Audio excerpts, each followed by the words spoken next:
Hello বন্ধুরা, আবার ফিরে এসেছি মনীষ ব্লগে। তোমরা কেমন আছো? আমি তো খুবই ভালো আছি।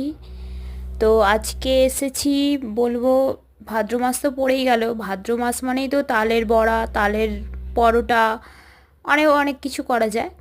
তো আজকে এসেছি, আমার বাবা মানে শ্বশুর ভাজছে, আর আমি দেখো হাতাহাতি রেডি করে দিচ্ছি।